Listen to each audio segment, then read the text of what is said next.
Tonight, Election Day is here. Canadians head to the polls. Unimaginable grief. The Filipino community in Vancouver is devastated after Saturday's attack. Possible arson. Fort St. John Mountie is investigating a burnt shed.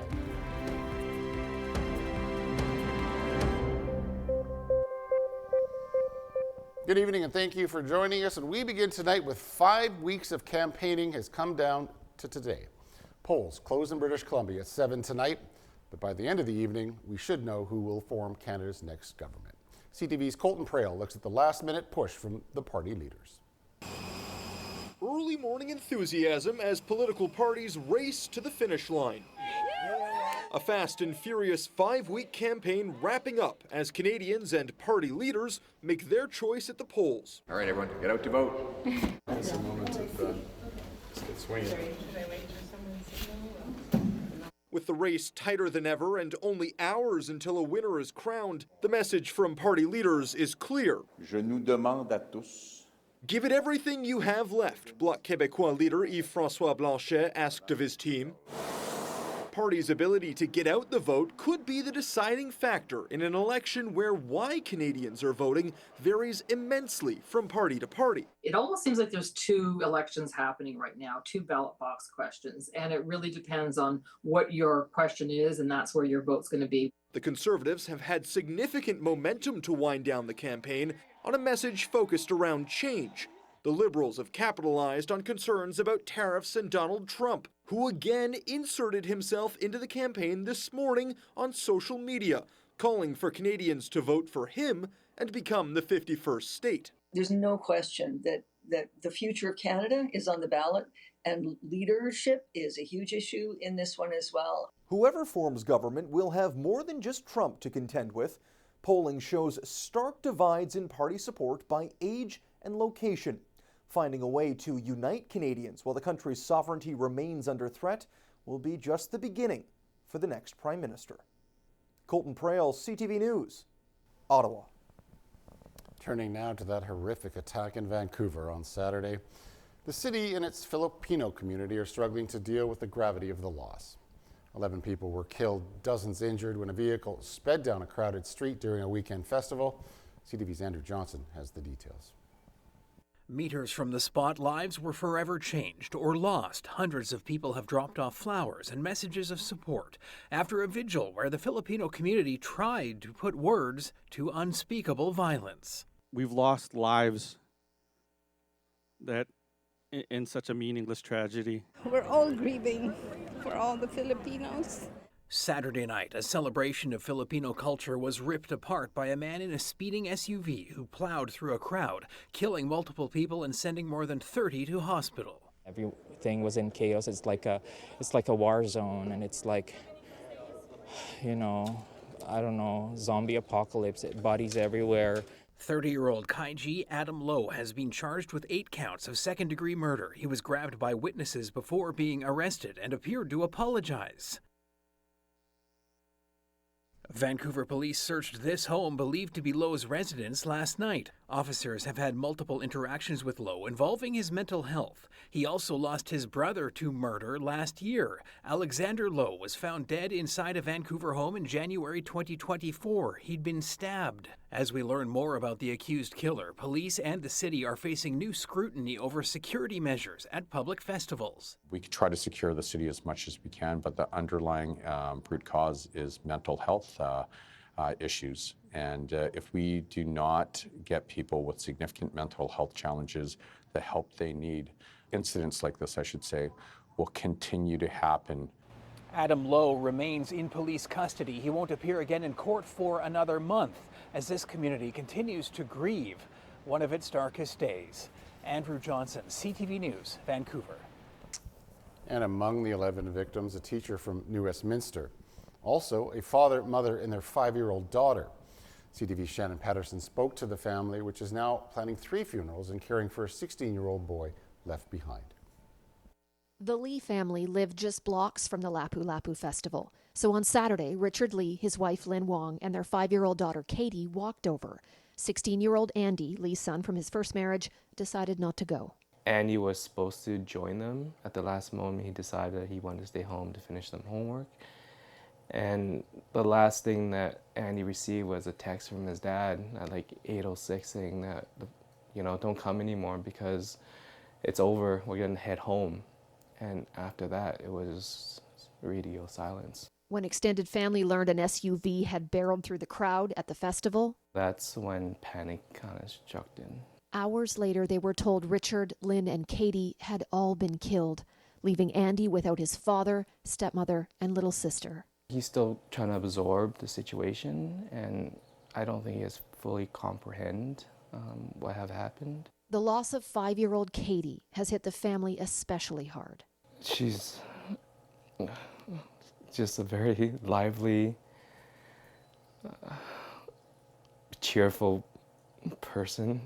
There are times when she would just go to my parents' place and it'd be the life of the party. Everyone she's so adorable.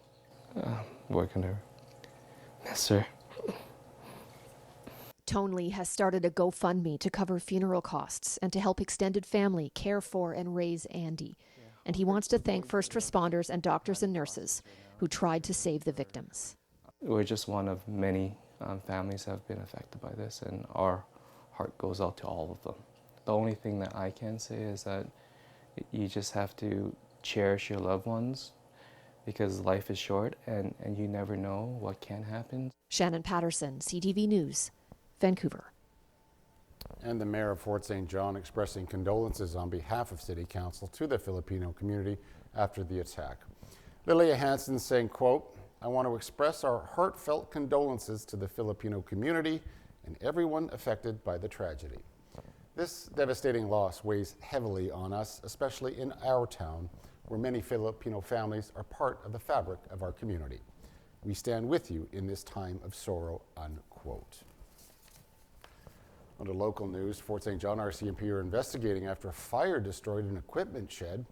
One day before the season got underway, the North Peace Minor Baseball Association said its equipment shed burned down. Lost in the fire were bases, umpire gear, chalk machines, pitching machines, and other maintenance gear. The league taking to social media saying new equipment is on order and they don't expect any delays. The league also saying their insurance policy does not include arson. Anyone with any information on the fire is being asked to contact the Fort St. John RCMP detachment. A Dawson Creek man facing kidnapping charges has been released from custody. Judge Tamara Golinsky released David Dennis from custody after he was charged with 1 count of kidnapping and 1 count of invitation to sexual touching under the age of 16. Early Friday morning, police responded to a dropped 911 call around 4 o'clock. They were able to make contact with the young girl. Officers found her in the 11,000 block of 13th Street. Sources telling CJDC-TV News there were no injuries reported to the victim. David Dennis was located by police and then taken into custody. Dennis has a criminal history spanning 2 decades, including being found guilty of assault. He's also been found guilty of breaching reconnaissance orders in the past. Dennis was released on $2,500 bail. His next scheduled court appearance is May the 27th. The police in Fort St. John are thanking the public for their help in locating a missing woman. Mounties were searching for Alicia Garcia. The 37-year-old was reported missing on Wednesday, and police were concerned for her safety. She was last seen at the courthouse on 100th Street. Police said they have located Garcia at a home in Fort St. John on Saturday night. Hospitality workers at 2 oil and gas camps in the Peace region have issued strike notice. Workers at Horizon North Cobes Creek Camp issued 72-hour strike notice on Friday. While back in March, employees at the ConocoPhillips work camp near Wanawon voted 100% in favor of strike action, and they'll be in a position to strike on Thursday. The culinary, housekeeping, and janitorial workers are employed by Horizon North Camp Services. They're demanding better wages, safer workloads, travel pay, and improved benefits. Horizon North workers have voted in favor of job action at 3 sites. In January, workers at the Atachi Lodge also announced possible strike action over better wages and working conditions. Well, ceremonies were held in Fort St. John and Dawson Creek today, remembering those who died in workplace accidents. People gathered all across Canada to mark the National Day of Mourning, held each year on April the 28th. 146 British Columbians died last year from workplace injury or illness. Premier David Eby says his government is committed to working towards ensuring people are supported at work and that everyone goes home safely at the end of their shift. To national news, opening arguments were delivered today as a new sexual assault trial of 5 former members of Canada's World Junior Hockey team began today. With more from the courthouse in London, Ontario, here's Nick Pamparella. Following opening instructions from Justice Maria Carcia, the sexual assault trial of 5 former Canadian World Junior Hockey players got underway. Crown Attorney Heather Donkers outlined the prosecution's case in the opening address. She told the court that the Crown will show that a female complainant who can only be identified by the initials EM met up with one of the accused, Michael McLeod, at Jack's in downtown London on June 18th of 2018. Donkers said after consuming 8 drinks, the woman went back to the Delta Armories Hotel with him for consensual sex. But then, she says, McLeod put out a text to his teammates about a 3-way in room 209, saying, "We anticipate that EM will tell you she felt drunk and surprised by what was happening." She goes on to say, EM will testify that when she was in this hotel room at age 20, intoxicated, a group of large men that she did not know were speaking to each other as if she was not there. Donkers tells the jury that at one point there were 10 men in the hotel room, saying on occasion she tried to leave the room, but the men coaxed her into staying. The Crown added, "The word consent is something you will hear frequently in this trial. Her Honor will give you instructions. She will explain what consent is, and equally important, what consent is not." Charged with sexual assault, the 5 men, Dylan Dubé, Carter Hart, Cal Foote, Alex Formanton, and Michael McLeod, have all pled not guilty. McLeod has also pleaded not guilty to the additional charge of being a party to the offense. The case stems from an alleged incident involving a lone female at the Delta Hotel while the hockey players were in town celebrating their gold medal win at the World Juniors. Later in the day, the first witness in the case was called. London Police Detective Tiffany Walkie showed the jury video images of the complainant and the accused at Jack's Bar on the night in question. Testimony resumes on Tuesday. Nick Paparella, CTV News. Russia has declared a 3-day ceasefire starting next week in its war with Ukraine. The Kremlin says the 72-hour truce would occur from May the 8th to the 10th. It would coincide with the 80th anniversary of the victory of the Soviet Union and its allies in the Second World War. Kyiv responding by saying if Russia truly wants peace, it should halt its attacks immediately. Ukraine's president has said his country would be ready to hold talks once a ceasefire deal has stopped the fighting. The White House reiterated today that U.S. President Donald Trump wants a permanent ceasefire. The conclave to elect a new pope will begin on May the 7th. The date was decided during a closed-door meeting of cardinals, the first since the funeral of Pope Francis. Cardinals left following discussions in Rome today. About 135 of them from around the world are eligible to take part in the secret vote to elect a new leader of the Catholic Church. The ancient ritual takes place at the Sistine Chapel.